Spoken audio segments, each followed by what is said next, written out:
নহয়, এই কথাটোত মুখ্যমন্ত্ৰীৰ যিটো অক্ষমতা অদক্ষতা এইটো প্ৰমাণ হৈছে। কাৰণ মুখ্যমন্ত্ৰী এতিয়া এনেকুৱাকৈ ঋণগ্ৰস্ত, 1 লাখ কোটি টকাতকৈ বেছি, 1,40,000 কোটি টকাৰ ঋণৰ বোজা, প্ৰতি মাহে মাহে 3 বাৰ ঋণ লয়। তাৰ বিপৰীতে কিন্তু যিবোৰ উৎপাদনশীলতা নথকা যিবোৰ আঁচনি, আপুনি কোৱা যিবোৰ হিতাধিকাৰী আঁচনি, স্বয়ং দেশৰ প্ৰধানমন্ত্ৰীয়ে কৈছে যে আমি যিবোৰ টকা আবণ্টন দিওঁ, কেন্দ্ৰীয় চৰকাৰৰ আবণ্টিত ধন, এইবোৰ উৎপাদনশীলতা নথকা কাম কাজত ব্যৱহাৰ হ'ব নালাগে। আনকি অসমৰ মুখ্যমন্ত্ৰীয়ে যেতিয়া ঋণ লোৱাৰ কথা কয়, বেলেগ বেলেগ ৰাজ্যৰ উদাহৰণ দিয়ে, যেনে পাঞ্জাবে কিন্তু যেতিয়া ঋণ লয়, এই টকা পইচাবোৰ উৎপাদনশীল কাম কাজত ব্যৱহাৰ কৰে, যাৰ যোগেদি তেওঁলোকৰ ৰাজ্যৰ ৰাজ্যিক পুঁজি বা জাতীয় পুঁজি শক্তিশালী হয়।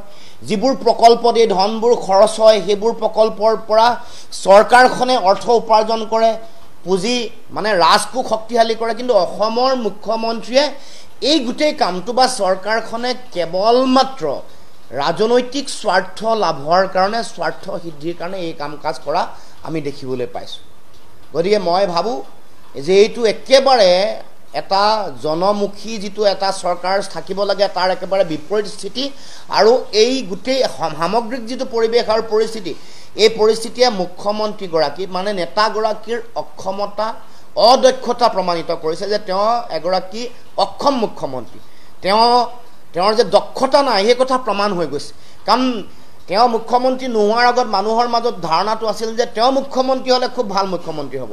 মুখ্যমন্ত্ৰীৰ দায়িত্ব লোৱাৰ পাছত এইটো প্ৰতিদিনত প্ৰতিনিয়ত এইটো প্ৰমাণ হৈ গৈ আছে যে তেওঁ এগৰাকী অক্ষম অদক্ষ, সঁচা অৰ্থত ক'বলৈ গ'লে নিষ্কৰ্মা মুখ্যমন্ত্ৰী হিচাপে নিজকে প্ৰমাণিত কৰিছে।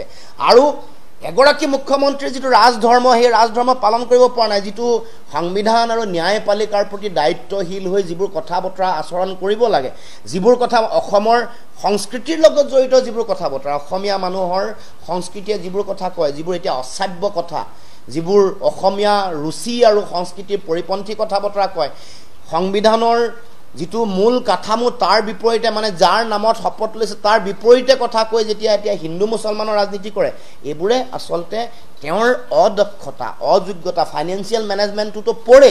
তাৰ উপৰিও মানুহ হিচাপে তেওঁৰ যিটো থাকিব লাগে, এগৰাকী মুখ্যমন্ত্ৰীৰ যিটো গাম্ভীৰ্যতা, যিটো ন্যায়িক সাংবিধানিক দায়িত্ব, অসমীয়া সংস্কৃতি আৰু ৰুচিৰ প্ৰতি যিটো দায়বদ্ধতা, সেইটো প্ৰতিফলিত নোহোৱাটো মানুহৰ মাজত শক্তিশালী ৰূপত প্ৰকাশ হৈছে।